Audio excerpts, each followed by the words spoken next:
क्यों अपनी ही पुत्री सरस्वती की ओर आकर्षित हुए थे ब्रह्मा। जाने इससे जुड़ी दो भिन्न कथाएं।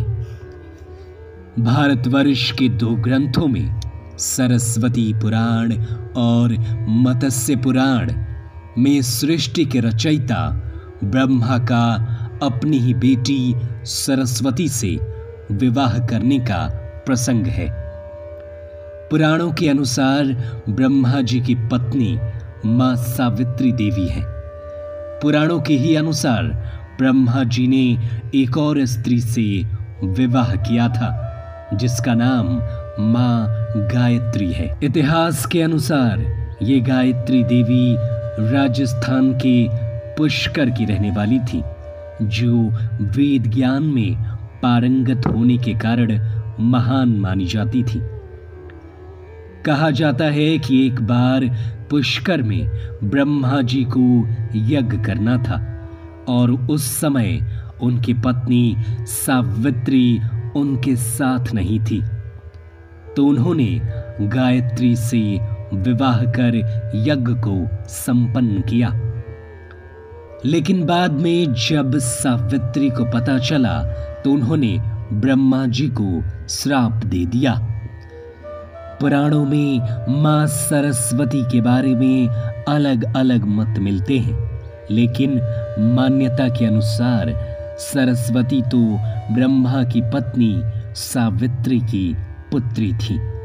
दूसरे मत के अनुसार वो ब्रह्मा की मानस पुत्र थी।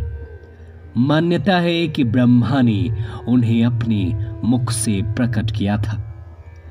एक दूसरे पौराणिक उल्लेख के अनुसार देवी महालक्ष्मी, लक्ष्मी देवी नहीं, से जो उनका नाम सत्व प्रधान रूप उत्पन्न हुआ, देवी का वही रूप सरस्वती कहलाया।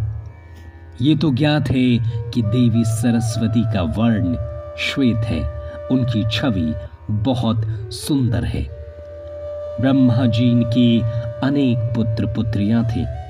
सरस्वती देवी को शतरूपा, वाग्देवी, वागेश्वरी और शारदा, वाणी और भारती भी कहा जाता है। आज हम आपको बताने जा रहे हैं सरस्वती उत्पत्ति की कथा, जो कि सरस्वती पुराण उल्लेखित है। भारतवर्ष के दो ग्रंथों सरस्वती पुराण और मत्स्य पुराण में सृष्टि के रचयिता ब्रह्मा का अपनी ही बेटी सरस्वती से विवाह करने का प्रसंग है, जिसके फल स्वरूप धरती के प्रथम मानव मनु का जन्म हुआ।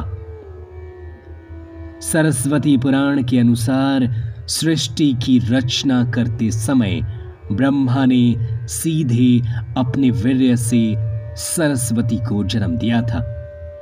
इसलिए ऐसा कहा जाता है कि सरस्वती की कोई मां नहीं, केवल पिता ब्रह्मा थे।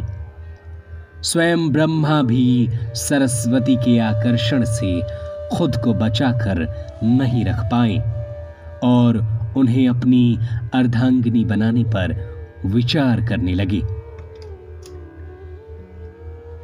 इस कारण मां सरस्वती ने अपने पिता की इस मनोभावना को भांप कर उनसे बचने के लिए चारों दिशाओं में छिपने का प्रयत्न किया, लेकिन उनका हर प्रयत्न विफल हुआ।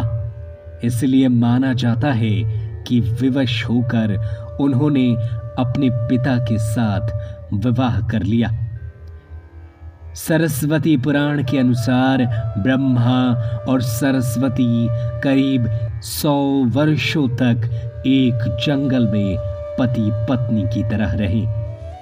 इन दोनों का एक पुत्र भी हुआ, जिसका नाम रखा गया स्वयंभू मनु।